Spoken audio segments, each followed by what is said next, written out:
2408. Kaya na po ako sabi ko. Sabi na po. May class na ho yan, ma'am.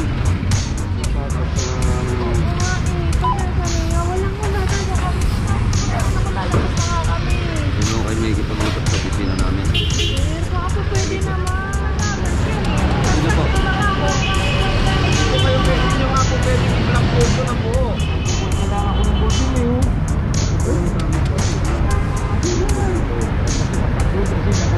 Napakanan ng area ako. Bawal lang sa natin yun. Nangayos yan. Kahit po nasin na pumunta rito, titigilan mo ng mukha mo. Kasi nilang gisna, ang kinagisna nilang dati, pwede tayo magparada kung saan saan.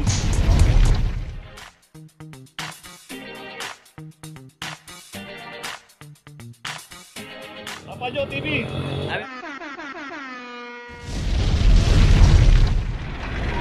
Location natin, Arligue Street, corner ng ayun, malapit na tayo sa Picasal. Isang Toyota Avanza mananganak lang dito.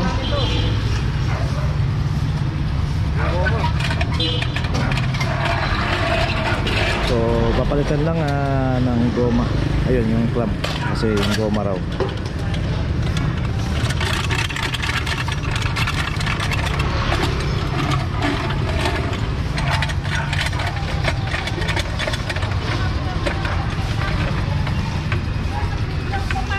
T408. Kaya na po ako sabi ko. Sabi na po. May class na ho yan, ma'am. Sige na po. Ba't na kasi yung papasok sa... Wala talaga kami. Nakalalabas na nga kami. Ano kayo may ikipag-usap sa opisina namin? Ako pwede naman. Hindi po, ma'am. Sige na si papasok yung baby ko. Ayun, nakalalabas na yung kinder ko. Ano? Ma'am, kahit pwede magbigay rito. Kayo na lang po makikita po.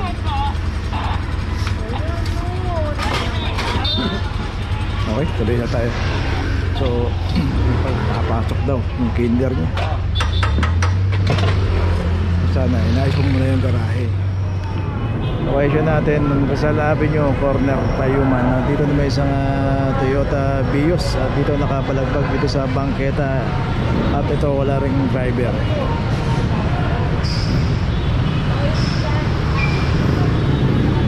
Club number 2408 sa isang Vios.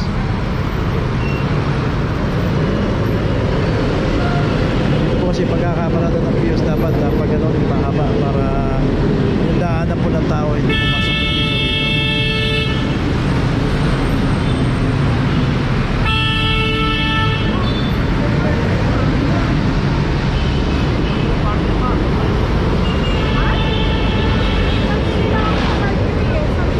Pero hindi po dapat kakainin buong sanyo po. Kasi po, ano, Hindi naman nagsabi sa akin ang kasama. Nagsakto lang ako. kung kayo pwede nyo nga po pwede i-block photo na po. Bastahan nyo sa kapatuloy po yung mga. So yun nga, nasa nakasimbang kayo. Dapat yung pagkaparada rito hanggang dito lang para itong space na to madadaanan pa. Kaya naklap yung sasakyan na Toyota Vios. Okay, tuloy na po tayo. Location natin may Halige, corner Rizal Avenue. Dito yung isang Vios. Complaint po ito ng parking attendant 2310.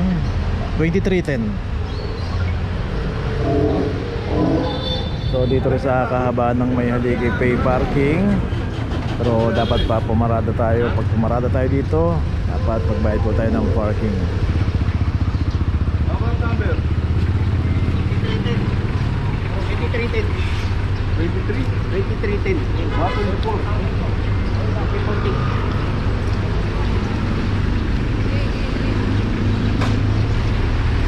Dora mo na.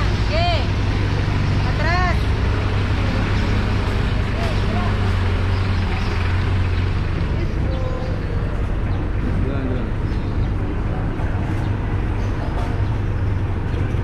Yes, good.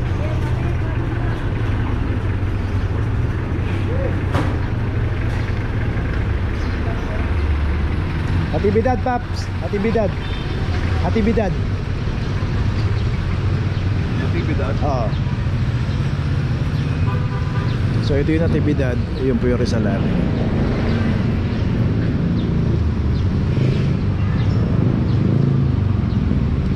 Ulitin natin, 2014 pala yung club number.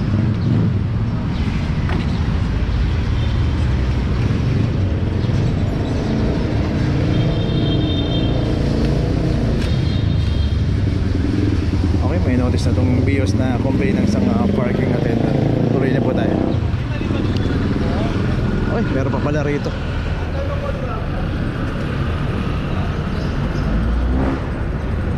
Ito, pangalawa to sa naklab dito. 23, 29.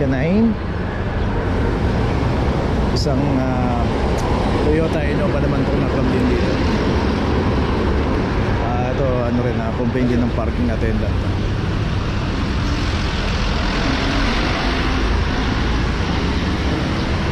Oops. Okay, ito may notice sa dalawa yung naklab dito.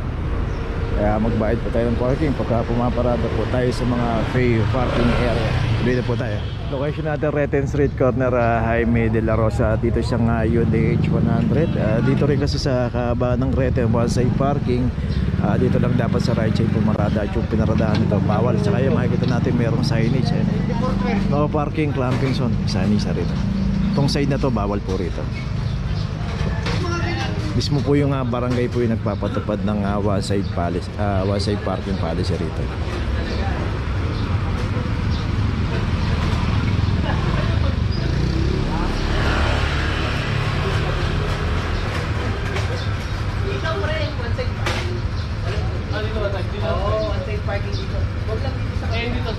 So dito alam, pati yung mga residente rito alam nila yan.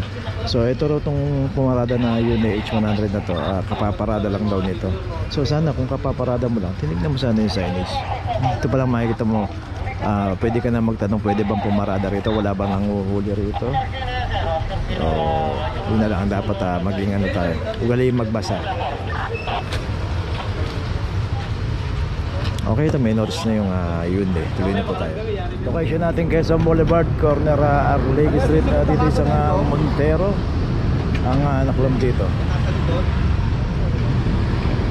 At ito wala rin driver.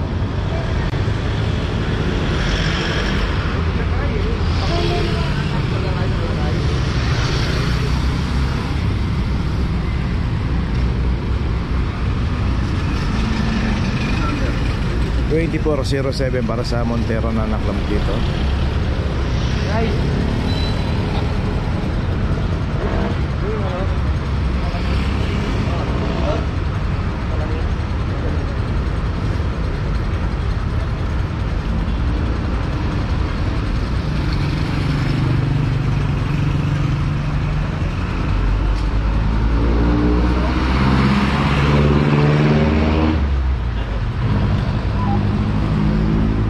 Okay, may notice itong Montero. Tuloy na tayo. Ay, hindi ko po pwede yung ganun po.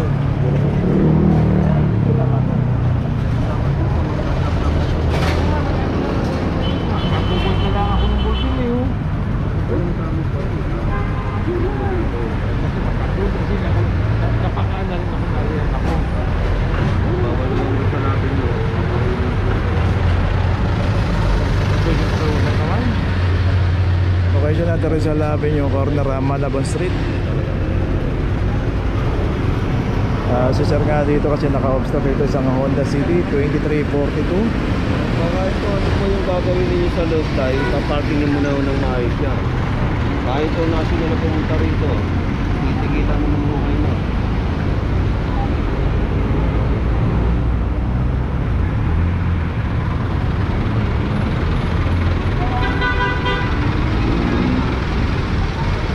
Sabihin na lang mo, pupuntahan na lang mo ito sa sugat ng lahat. Saan ba yan? Dito ba? Subukan nyo kasi ang payment nito sa picture ko, yan, mapapansin. Di ba yung ano na natin na payment dito pa?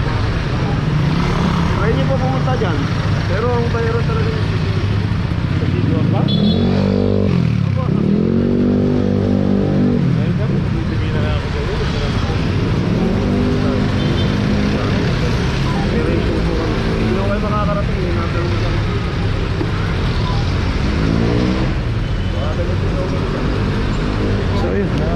sabi ni sir, magbibigay na lang ako sa inyo. Sa City Hall na lang talaga ang bayaran. Kaya sa Central Market. Okay na po tayo. Location natin de la Puente Corner, P. Margalat. Dito isang Honda City naman ang nakaparada rito at nakabangketa. At doon makikita natin merong signage no parking tow-away zone. At dito pati yung mga bangketa sinakop na rito. May tricycle, may mga motor. Ayan po, i-coordinate lang natin sa nakakasakop dyan sa TMU.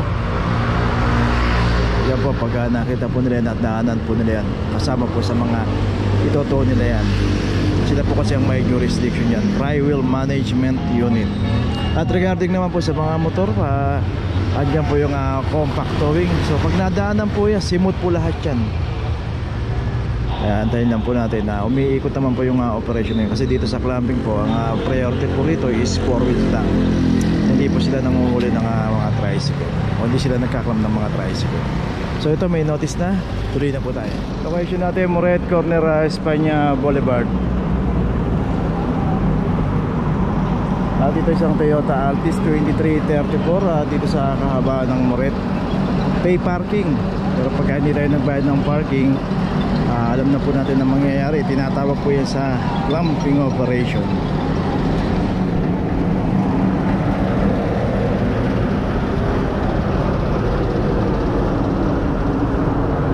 So yan na po yung Espanya Boulevard. Secondary road, pay parking. Pero kailangan po magbabayad po tayo ng parking.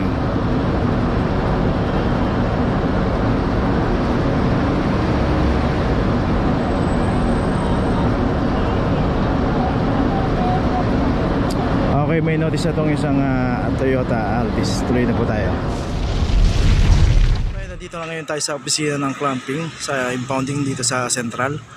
Dito na po nagtatapos ang ating vlog. Maraming salamat po sa mga subscriber, sa mga viewers, sa mga napadaan po sa ating channel. Maraming salamat po sa mga suporta nyo. Sa mga hindi pa po nakakapag-subscribe, subscribe na po tayo mga kabayan. Maraming salamat po. Mabuhay!